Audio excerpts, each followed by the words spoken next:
Okay, good morning Aristotle. Ang dami nyo 11. Okay, anyway. Ayan, sige, bala sila magpasok sila. Basta magbibigay na ako ng mga instruction. Okay, wait lang ha. Sino dito sa inyo nakapagkuha na ng hard copy ng ano natin, activity sheets? Meron na ba? Ako po, sir. Okay. So, ano po yan siya? 2 pages na back to back. Di ko lang sure baka nag-rumble yung pages. Pero, ano na lang, ayun, dun lang din yung content niya. So, pakita ko sa inyo. Nakikita niyo ba yung sa screen? Yes, sir. Okay.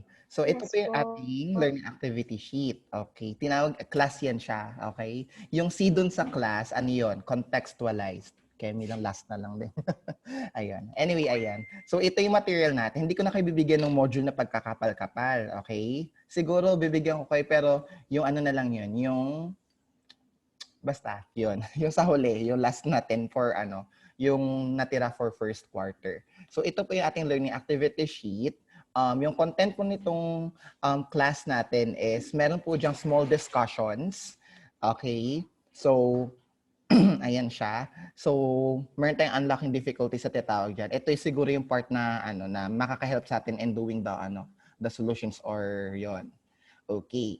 Tapos, meron diyang activities. Ay, sorry, medyo na-move ata yung box. So, ayan. So, meron diyang activities such as ito. May let's practice dyan. Ang gagawin niyo po sa let's practice, ayan. So, syempre, pa-practicean niyo siya. Tapos, meron ditong, ayan, discussion, short discussion. Tapos, meron diyang other examples. Diyan na rin yung process. And then, meron diyang let's do it. Ito yung let's do it natin. So, ayan, evaluate the value of X, show your solution. Tapos, yung let's practice po natin kanina, saka yung ating let's do this, meron po yung answer key. So, ayan siya. So, ano yung purpose ng answer key? To check your output. Dun sa ating let's practice, sorry, ano ba yan? Ang gulo. So, ito sa let's practice natin, ayan, wala kasi siyang solution kasi ita-transform nyo lang din naman. So, ayan na yung answers nyo. I-check nyo yung answers nyo. So, let's do this. Syempre, you need to find the value of X. Tapos, ito na yung answers. Yan na yung mga values of X natin. Ngayon, ang gagawin nyo po is to check your solution. Kung paano kayo nag-arrive on having the correct answer. Okay? So, paano nyo nakuha yung answer na to? Paano kayo tumama? Paano kayo nagkamali? Yun na yung ating, yun na yung sa inyo. Okay? Basta binigay ko na yung answer, bahala na kayo kung anong gagawin yung solution. Okay? So, yun siya. Anyway, may mga examples din naman dito sa taas for you to check if you're, or to, tawag dito, for your guide to answer or to find the value of X. Anyway, yun lang din naman yung ating focus. Tapos, before we proceed to our discussion, reminders lang din ha. Marami sa inyo class yung lagi nilang nagkakamali sa ano, kung paano mag-divide ng zero, kung paano magiging baliktad yung yung tawag dito, yung inequality symbol, yung mag-lowest term, 'di ba? Binigyan ko kayo ng 1 week to review all of those things kasi nga basic na lang yun sa inyo dapat. O ayan, nakalimutan na. Okay. Ito yung sa ating ano ha, ito yung may discussion. So ito, so kumbaga, yung first 3 page ng inyong learning activity sheet is puro pang practice, puro discussion. Ngayon po, sa inyong learning activity, sa last part nun, yung may may header, yung may pangalan ng school, yun po yung sasagutan ninyo. And ito po yung isasubmit nyo sa akin. So, bale, yung mga activities na nandoon sa class, ito yung let's do this, saka let's practice, you don't need to submit those anymore to me. Okay? So, yung kailangan ko lang po is yung may header ng school. Yung laging yung yung magkakamukha na paper na laging sinasubmit sa akin. Yun. So, 4 items yun. Ito yun siya. Okay, so find or solve for the following exponential equation inequality. So solve for x. Okay, so pwede nyo siya i-submit sa akin on Google Classroom. Pwede ring hard copy. Pero class, make sure kapag hard copy nyo sinubmit, isa-submit nyo din siya sa akin next week. Okay? Ayun pa, another thing, kung isa-submit nyo siya sa akin ng hard copy, kailangan nyo rin pong mag-submit sa Google Classroom. Just in case na hindi sa akin dumating on time, yung ito. Okay? Itong nasa screen. So kung di man darating siya on time, at least pwede ko na siyang ma-check agad sa Google Classroom. Ayun pala. I'm sorry class kasi late na ako nag-check ng paper ninyo, pero I promise I'm a new I'm a new person, Char. May New Year's resolution ko na pag after na submit na lahat ng learning activity sheet, i-check ko na agad, okay? Para mabigay ko na sa agad yung score. So ayan. Maliwanag po ba? May questions kayo? Wala po, sir. Okay. So, bale, ulitin ko lang, yung let's practice saka yung let's do it, let's do this pala. Yung let's practice saka let's do this, hindi niya na siya isasubmit. Okay? Pang-practice nyo lang siya. Ang isasubmit lang po ito, yung learning activity sheet number 6. Ayan, yung basta. Kung ano yung lagi yung sinasagutan, yun lang lagi yun. Okay? Yung itsura niya, ayan po siya. So may question po.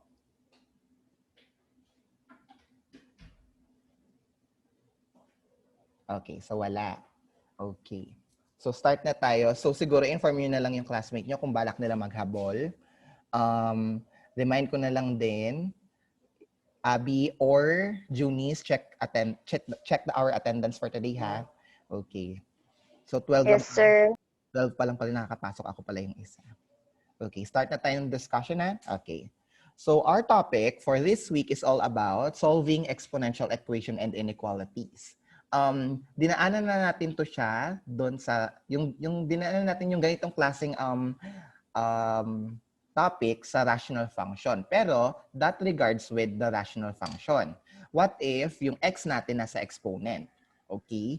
So, yun yung magiging focus ng ating discussion for today.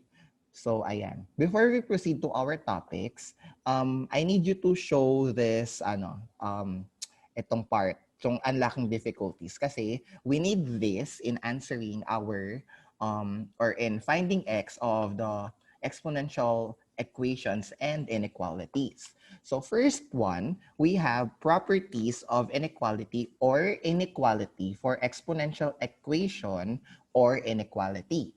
So ito yan siya. Yan. Kung nakikita nyo, if, ayan daw, a raised to b equals a raised to c, ayan siya, is yan siya kapag b is equal to c. Nakuha nyo ba? Kung ano yung exponent, ayan siya, regarding of exponent, basta kapag equal sila, ayan, ibig sabihin, ayun, equal din yung exponent. And dapat yung base natin hindi mag-zero. Sige, gawa tayo example. Ayan. Nakaka-draw ba ako? Okay. So, halimbawa, 5, nakakasulat ba? Ay.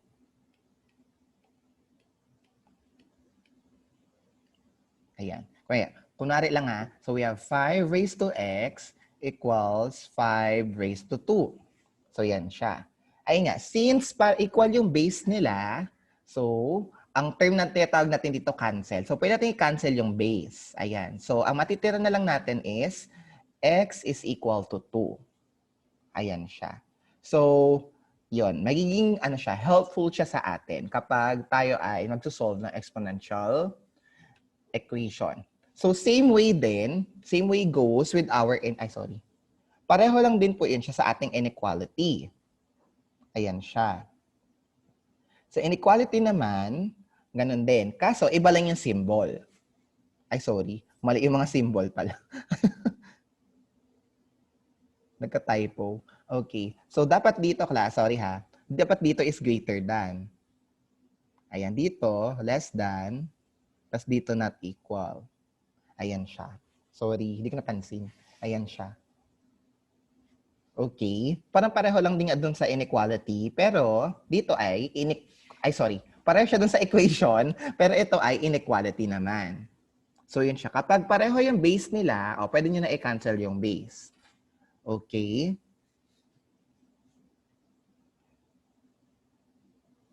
Ayan siya. Okay, next naman po. So we have law of exponents. Okay, tandang-tanda ko to si law of exponents. Inaral nyo na to siya ng grade 8 ata or grade 7. Pero baka nakalimutan nyo na. Siyempre, review na lang tayo ulit. Ayan. So, so ayan po, meron tayong laws of exponents. So we have actually 6 lang na sa book, pero I included the some laws na sa tingin ko magagamit natin. Okay? Ayan siya. So we have laws of exponents. So ayan, meron tayong 8. And sige, gawa natin ng example kada isa. Okay. So first law is, ayan. Yung first law natin is a raised to m times a raised to n. Kapag po minultiply yung dalawang number with the same base but with a different exponent, ang mangyayari po sa exponent is we add them.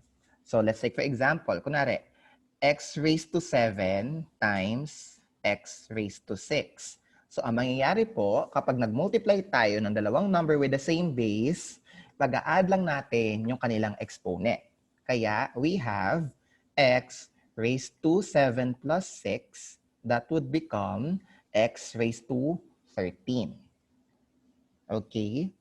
Para nun tayo naalala nyo dati, di ba? X times x. Ilan ang x times x?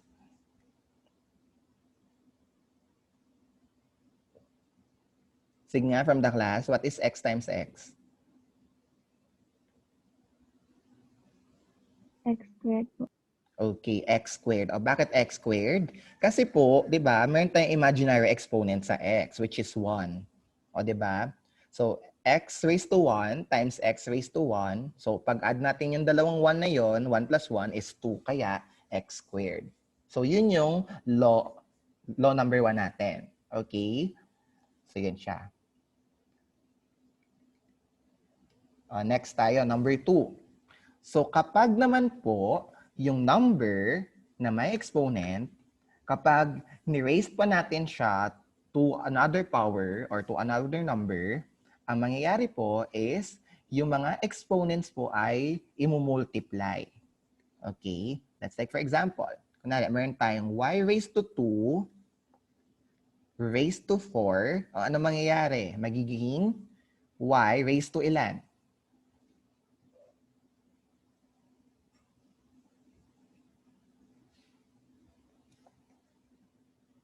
8 po. Okay, 8. So, 8 siya. Hindi siya 6 ha, 8. Kasi po, yung palatandaan nyo dito may parenthesis. O, nagsabi na may parenthesis, di ba? Pero, kunwari, ito marami nagkakagulo dito. Paano kunwari kung ganito? Y raised to 4 times y raised to 6. O, ilan ang answer? Y raised to 10. Y raised to 10. Hindi siya 24 ha? Oo, kasi dito, pinag-multiply natin yung dalawang number with the same base, di ba? So, i-add lang natin yung exponent kahit na may parenthesis. Dito kasi, yung isang number na may exponent, i-raise pa natin. Kaya i-multiply natin yung kanilang exponent. Yun yung kaibahan nila. Okay? Huwag kayo malito doon. Anyway, review lang din naman to. Kaya dapat, ayan siya. Next, we have, ayan. Kapag naman yung dalawang number ay ni-raise or yung dalawang factor ay ni-raise natin to another number, i-distribute natin yung power or yung exponent. So halimbawa, so we have 7x raised to 2. O, ilan yun siya? So magiging 7 raised to 2 x raised to 2 or x squared. So magiging 49x squared siya.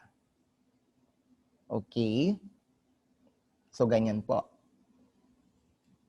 O paano kapag may exponent? Kunwari, a raised to 2, b raised to 3, tapos raised to 4. O ganon. So, mangyayari, magiging a raised to 2 times 4, kasi i-distribute nga, b raised to, exponent. b raised to, ilan yun? 3 times 4 So, magiging a raised to 8, b raised to 12. Yan siya. Ayun pa, class. Lagi kayo nagkakamali sa distribution. Kapag nag-distribute kayo, class, isama nyo rin yung kasama. O halimbawa, ulitin ko lang. Ay, ito ha, naalala ko lang kasi. Kunwari, doon sa may inverse function. Yung iba sa inyo, di ba, 1/2. Tapos, 2x minus 2, kunwari. Ganyan. Di ba? Dapat ang gagawin, di ba, i-distribute. Hindi gaganon, di ba? O yung iba, kinancel lang to. Ang natira, x minus 2. Mali. Mali ito. Okay?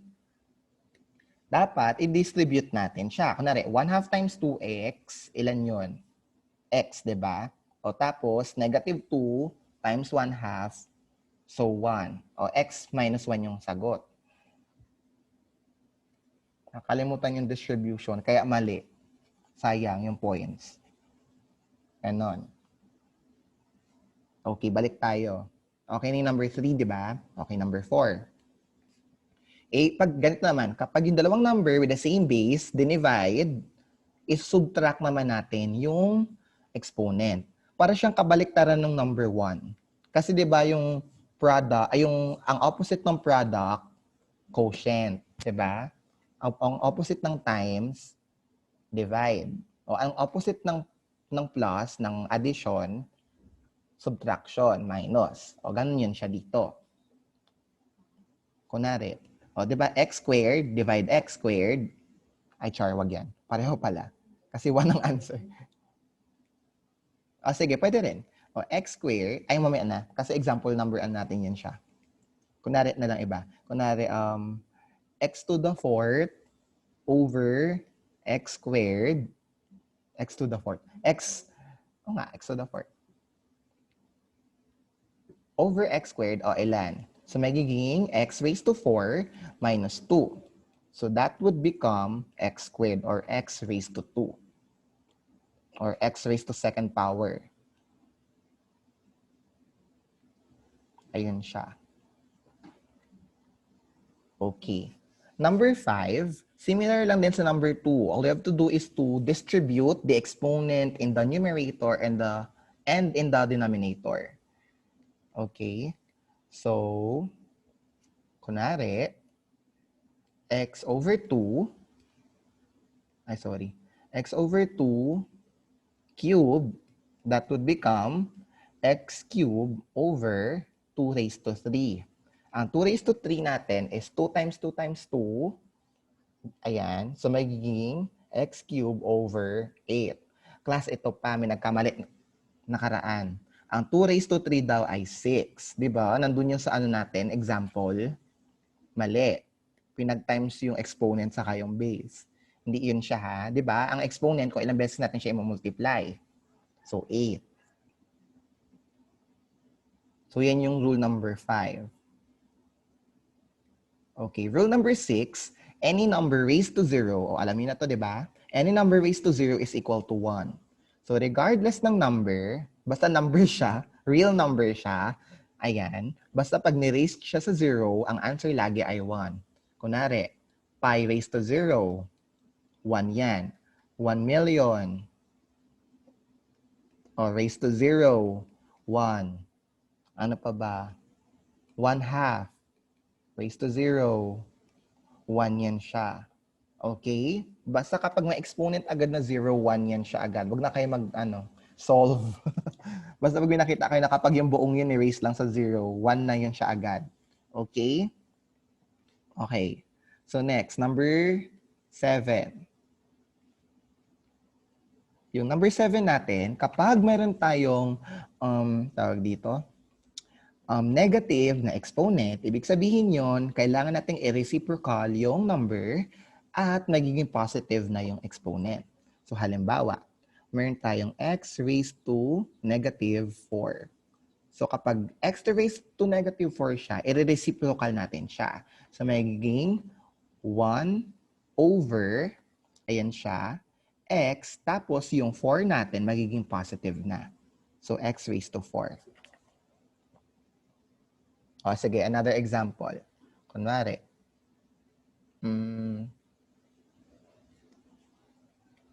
kunwari, y raised to negative 2. Yan na lang. So, 1 over, reciprocal natin si y, 1 over, ano ba yan? 1 over y, and then copy the exponent, pero positive, 2. So, 1 over y squared. Yan siya. Yan yung amazing sa number 7. Di ba may reciprocal na siya? Okay. Next naman is number 8. Ito alam niyo na to eh. Parang grade 9 ata to na lesson. Kung ano yung index ng ating radical sign, magiging denominator po siya ng ating exponent. Halimbawa, so we have cube root of x squared, magiging ano siya? X, tapos yung exponent natin sa loob ay yung numerator, and then the index of our radical sign is the denominator. So magiging x, ang ating cube root ng x squared is equal to x raised to 2/3. Okay?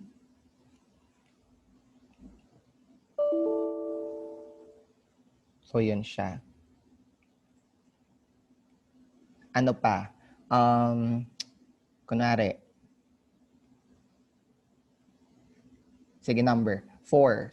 Ay, wag perfect square pala si 4. Sorry. Kunwari, si 5. O, 5.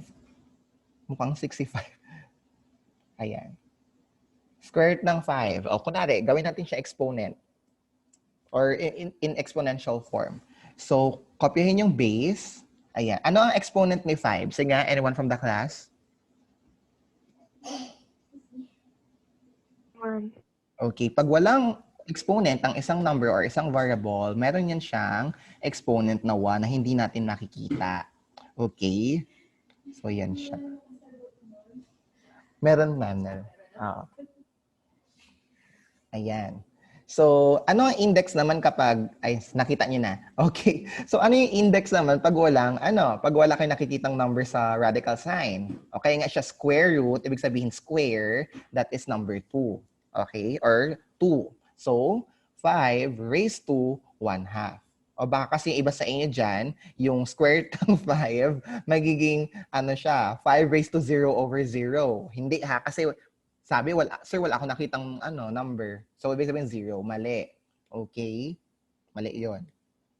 So, ang index natin dito ay 2, pero hindi natin nilalagay kasi nga square root. Okay? So, yun siya. Sige, question regarding our properties and laws of exponents.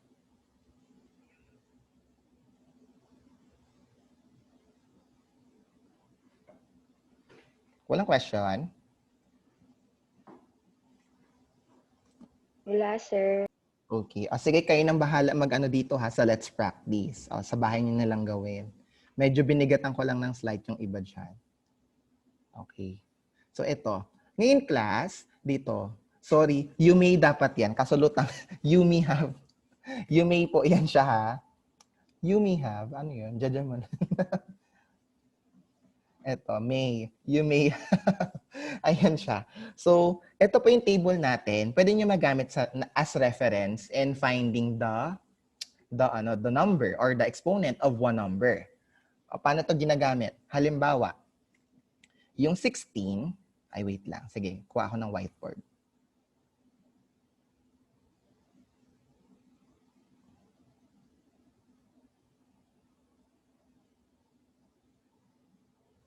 Saan na yun? Okay.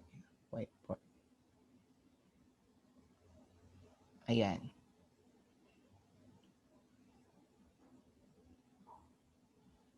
Ay, char.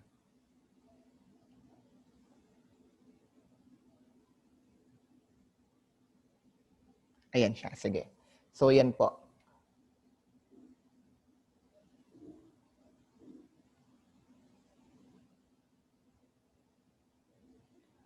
Ayan. Di ba nakikita niyo ito? Paano ito siya gamitin? Halimbawa, hinahanap niyo yung 2 squared. Okay, 2 squared. Ano ang 2 squared? Ito yung base o 2. Ano yung exponent? 2 din kasi squared. So, 2 raised to 2 is 4. Ayan siya, 4. Sir, white lang po yung nakikita. Ay, white lang? Sorry. Ibig sabihin, okay. So yung loss kanina hindi niyo pala nakikita. Joke. Sige. Ito na. Ayan. O, kunwari ito. Sige, ang 2, ito yung exponent natin ha. Annotate ko na lang. Ito. Di ba ito yung 2? Kunwari, ang kailangan natin is 2 squared. O, ilan ang 2 squared? O, alam nating 4. Pero paano natin gagamitin to? O, ano yung base? O, tinuro ko na to last year. Last year pa. Ayan. So, ang base natin ay 2. So, ito yon, di ba? Ano ang exponent? 2 din. So, ito naman yon. So, ano yung intersection ng dalawang, ng column saka ng row? 4. So, ang 2 squared ay 4. Okay? So, kunwari, mabigat kunwari, ano ba? Kunwari, 5 raised to, sige, 5 raised to 5. O, 5 raised to 5. Okay, so ang 5 raised to 5, ito yung base, ito yung power. So, ano yung intersection nilang dalawa? Ayan, 3,125. Ayan siya.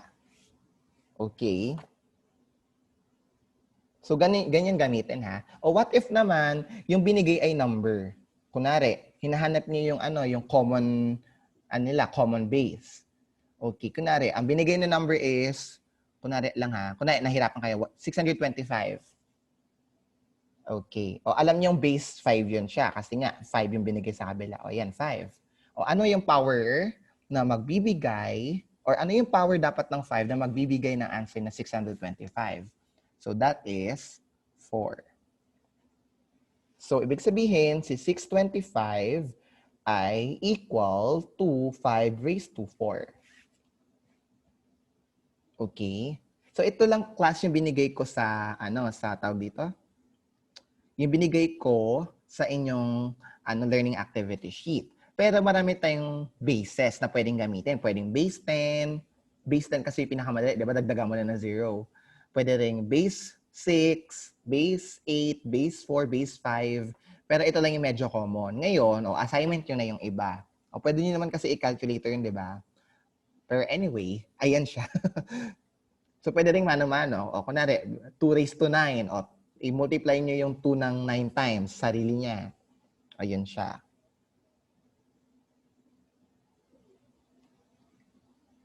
Okay. So, yun. Okay. Actually, class, pareho lang yan sila kapag may fraction. Tignan nyo. Compare nyo yung base 2 sa base 1/2. Diba? Similar lang. Pero, reciprocated lang yung 1/2 ng 2.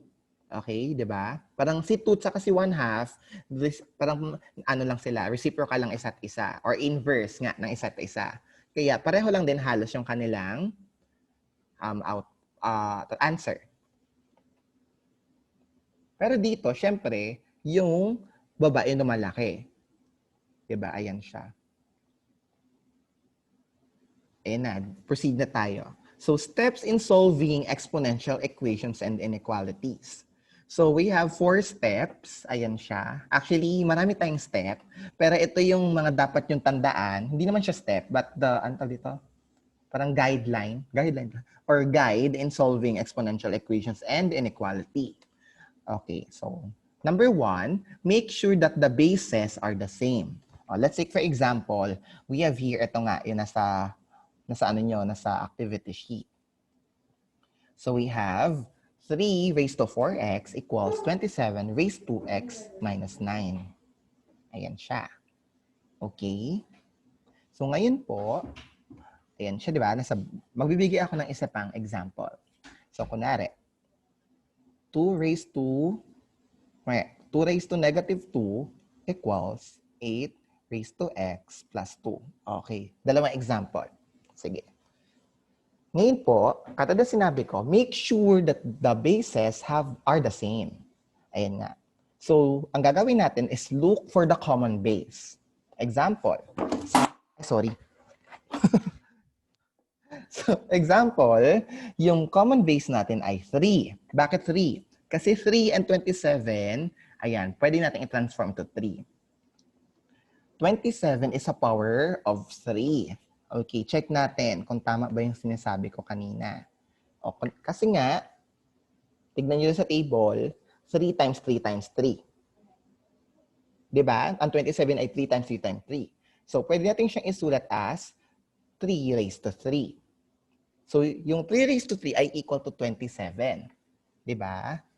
Ngayon, palitan natin si 27 ng 3 raised to 3. So, magiging, ayan siya. Nakita niyo dito, diba? Nakita niyo to, diba? Ayan na siya. So, si 27 dito sa original, naging 3 raised to 3 na siya. So, 3 raised to 4x equals 3 raised to 3 raised to x minus 9. So, gawin natin yung step number 1 sa binigay kong example.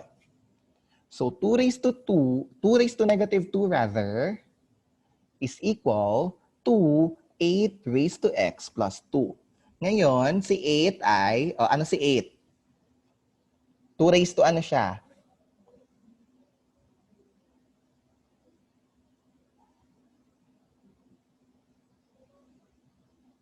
Anyone from the class? Ano ang exponent ni 8 para ano ang exponent ni 2 para maging 8?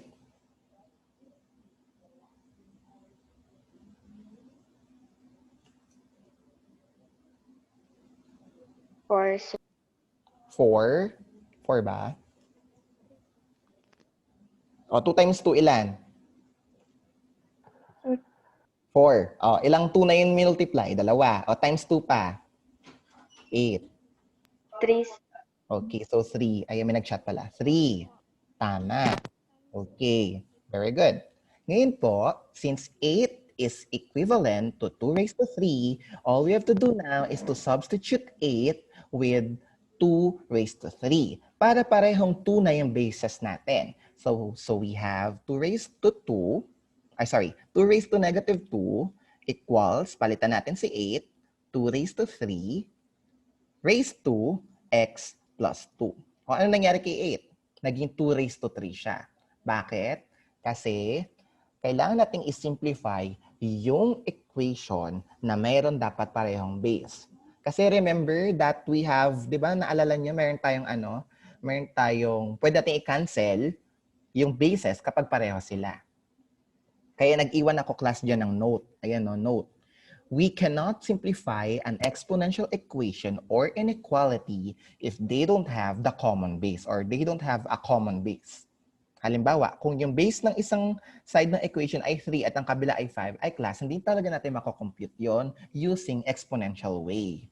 Okay? Ayun yung purpose natin. Kailangan natin mag-solve in a way that it is demanded by the lesson. So exponential ang lesson natin ngayon. So dapat pareho ang base. Okay? O ito, tandaan niyo to ha. 2 raised to negative 2, ayan na siya. Yan na yung itsura niya. O sulat niyo na lang para hindi natin maalala. Ay, makakalimutan. Para yun nga, hindi natin maalala. Ano ba? Hindi natin makalimutan. Maalala natin. Gulo. Ayan siya. O, sige. O, next step. Ayan. If possible, sulat muna natin yung kanina.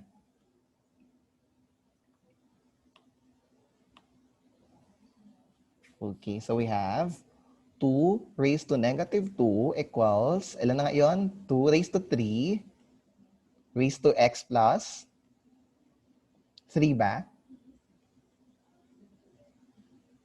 Ayun na nga, class, nakalimutan ko rin.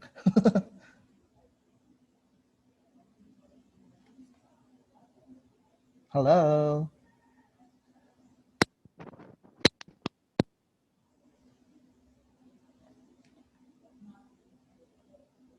Ano na nga x ano natin kasama ng x? X plus ano na nga?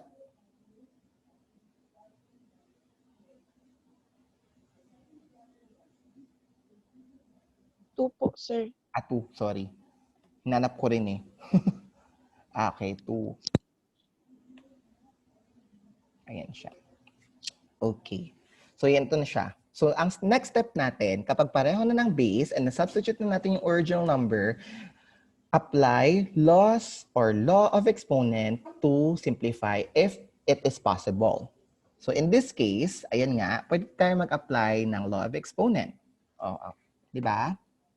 So in this case, we will apply a raised to m raised to n becomes a raised to mn or am times n.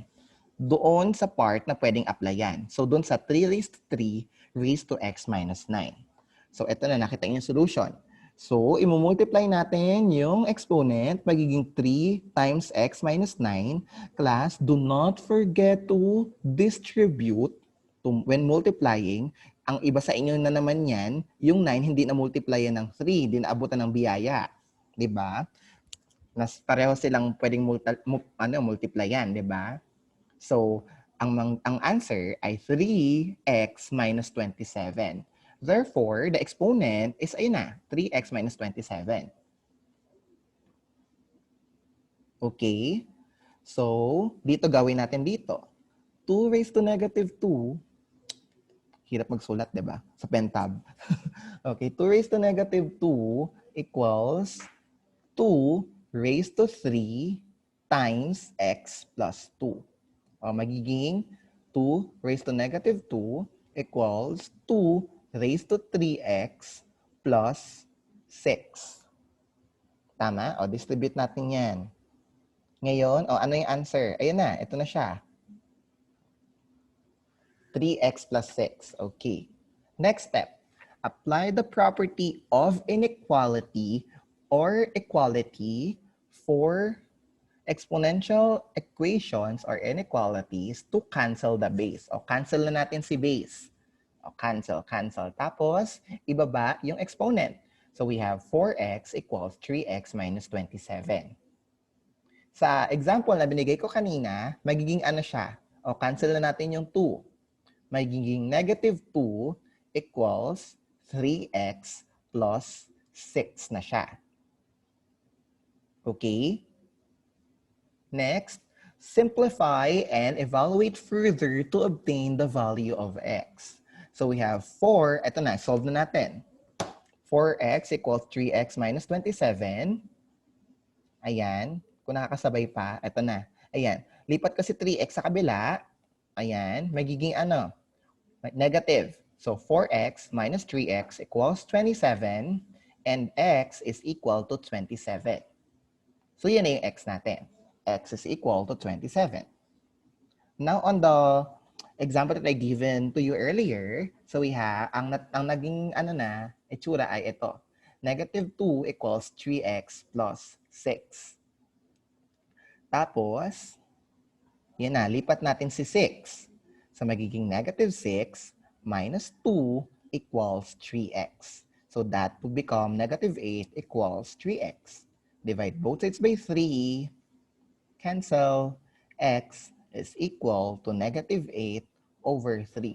Since negative 8 and 3 are relatively prime or hindi na natin pwede i-lowest term, this is the final answer. X is equal to negative 8 over 3. So yan yung, ang original equation natin kanina ay ilan na ngayon? 2 raised to negative 2 equals 8 raised to x. 8 raised to x plus 2. So, the answer of this equation is this. Ayun din. With regards to inequality, same lang din po class ang gagawin natin. Pero, marami tayong i-consider. Like, kailan tayo mag-change ng inequality symbol? Di ba, magbabaliktad si greater than, magiging less than. Kapag kailan na nga? Kapag nag-multiply tayo ng negative or nag-divide tayong negative in the both side of equation. Huwag nyo kalimutan yun. Bala kayo dyan. Anyway, proceed na tayo. Ay, sige. Question. May question po? Sa 15 na present, wala? Meron?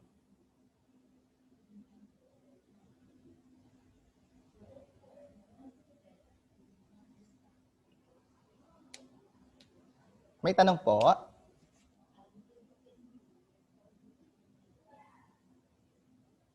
None. Wala. Silence means none. Ibig sabihin, naintindihan.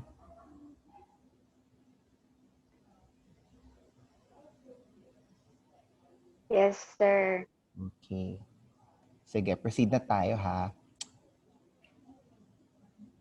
Okay. So, yun po. Meron ako ditong other examples. Ayan. So, hindi ko na siya explain isa-isa. Self-explanatory. O, ito yung sinasabi ko pala kanina, by the way. Ito, Diba? O, class. Negative 2x is greater than negative 3. Pero, anong mangyayari? I need to multiply negative 2, divide pala. I need to divide negative 2 in both sides of the equation. O negative 2x is greater than negative 3. O nag-divide ako class ng negative 2, both sides of the equation para ma-cancel ko. Di ba negative 2 to? Para ma-cancel ko to, ayan. Tapos, ang natira ay x. Ay, mali ang answer. Ba't mali yung answer? Sorry, baliktad. 3/2 pala to, class. Sorry. Ayan. So, ayun nga, cancel. So, cancel na din yung yung negative sign, magiging positive. Since nag-divide tayo ng negative symbol, magiging positive siya. 'Di ba? And both sides kasi negative eh. Tapos, yung inequality symbol nating class, magbabaliktad kasi nga nag-divide po tayo ng negative. Pag nag-multiply tayo ng positive, pag nag-multiply tayo ng negative or divide ng negative in the both sides of the equation with regards to the inequality, the symbol would be, babaliktad. So, from less than or from greater than, magiging less than siya. Only if pag nag-divide tayo or nag-multiply tayo ng negative. Kasi pag nag-divide tayo ng positive, walang mangyayari. Pag negative, magbabaliktad. Okay po? Okay. O, alam niyo na yun, recall ko lang ulit. Okay. Ngayon po, class, kapag masipag kayo, masipag talaga, pwede nyo itry itong let's do this. Meron tayong 5 items. Okay? We have 5 items. Pero class, hindi ko na siya i-discuss ngayon sa inyo kasi I want you to explore on your own. I will be here to guide you, okay? Hindi na tayo masyado magiging, so much spoon feeding. Kasi itong ginagawa ko ngayon masyadong spoon feeding, di ba? Pero at least, may time na hinahayaan ko kayong sagutan. Okay. So, dito. Ayan na. So, sa Let's Do This class, meron tayong 5 items. Bahala na kayo kung paano yung sasagutan or paano yung siya gagawin. Okay, it's up to you now. Sorry, may typo lang ako dito class sa number 5. Paki-note na lang ha. So, ito siya ay 8 raised to x minus 3 is not equal to 1/16. So, ito pong 3 exponent po yan siya. Okay? Clear po? Ayan. Yes, sir. So, magiging 8 raised to x minus 3 po siya. O, di nyo yung masagutan kapag may 3. Ayan na siya. Okay? So, ayan po siya. Ngayon po, class, ayan. Ito na yung gagawin ninyo. Pero hindi nyo isasubmit. Ipa-practice nyo nga lang. Okay? And then, meron po tayo ditong, wait lang. Meron po tayo ditong, ayan, answer key. O, bahala kayo kung paano yung sasagutan. Basta I give you the answer key. Pag nasagutan nyo at hindi tumama, ibig sabihin may mali sa solution. Tama? So, yan siya. So, if you have questions po, class, ayan, you may ask me naman. Pero class, ulitin ko, wag dagan may masyado ha. O, alam ko productive, yung iba sa atin, like me, productive paggabi, nocturnal animals lang, ganon. Pero, ayun, wag yun stressin yung sarili nyo ha, paggabi. Okay, siguro pag mga hapon-hapon, maaga-aga pa ng gabi, pwede pa. Pero pag yung mga late night na talaga, wag na rin magtanong. Okay? So, yun siya. O, check, eto na tayo. Proceed na tayo sa learning activity natin, yung isa-submit. Okay, same guidelines lang din. Wala namang pinagbago. Pero ito, solve the following exponential equations and inequalities. So I have 4 items. Ayan siya. Yan po yung sasagutan natin. Okay? Just apply the laws of exponents na gagawin natin. So, if you have questions or any, yun nga, clarifications or kung medyo mabigat yung item, don't hesitate to ask me some questions. Okay? And anyway, I'll be giving alternative online discussion or video discussion with our topic. Kasi actually madali lang naman talaga ito siya. All you have to do, ang challenge lang dito is to recall all of the things that you apply, especially equals and greater than ganon. And then tawag dito, transform your equation that they obtain or they should have the same base. Kasi nga, kapag magkaiba po yung base, hindi po natin yan maa-answeran. Okay? So, at this juncture, charot, ayan, may tanong po?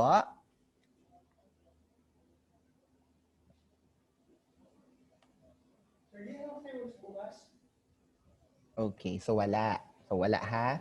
Ngayon po, just to inform you that I already I already submitted my grades in the first quarter. Siguro the lesson na lang for everyone, this is general, is to comply all your requirements. Okay? Never miss any requirement kasi medyo marami namang line of 9. Pero kasi pag once na nagkulang kayo ng isa, line of 8 na agad yun. So, yun nga. Sipag lang sa pag-answer. Tapos class, if you think that you have problem, like you have problem uploading or submitting your requirements, magsabi agad sa akin. Hindi yung at the end of the day, bago ko pa malalaman yung issue, edi wala na akong solution for that, di ba? Kasi tapos na, nasubmit ko na yung reason. So, yun nga, if you have concern, as early as possible, inform your teachers. Okay? Katulad, kunwari, nung sa grade 12, hirap pala siya mag-upload ng file. Hindi niya ma-upload yung file. E di, kung hindi niya ma-upload yung file, edi ipasa niya sa akin ng hard copy. Di ba? Okay. So, yung mga ganong cases. Okay? So, kayo naman class, kung wala naman kayong problem, and ayun, and siguro kasi tama, na hindi nyo naman talaga trabaho yun na i-inform nyo pa yung mga classmate ninyo. Pero pakitulungan na lang din, lalo na yung mga hirap-hirap talaga So, yun. Alam nyo na yun.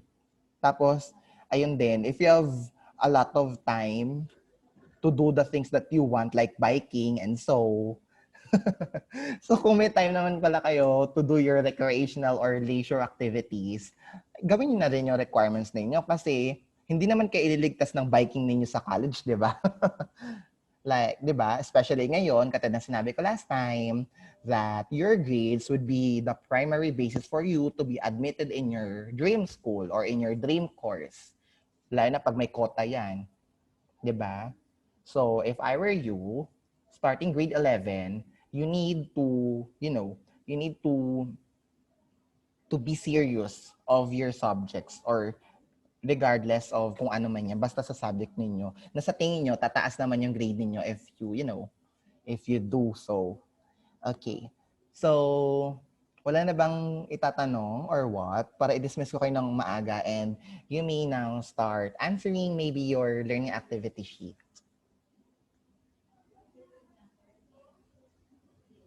So, wala po? Wala na, sir.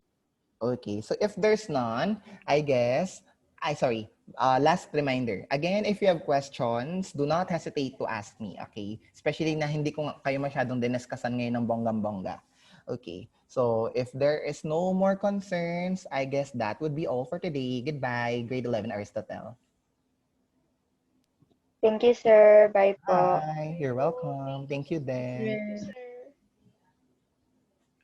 Bye. Bye, sir. Thank you. Bye, sir. Bye. Sino nagwi-whistle? Char. Sir? Yes po. Yes. Kailan po yung deadline, sir? Ay, sorry. I neglect to put deadline. Okay. Sige. Next Monday na lang din. Sige. Kato dati, 1 week. Para hindi Okay kayo po, sir. tambak. Thank you, sir. Thank you. Lagyan ko na lang din yung Google Classroom Bye-bye ng po. deadline. Sige, bye.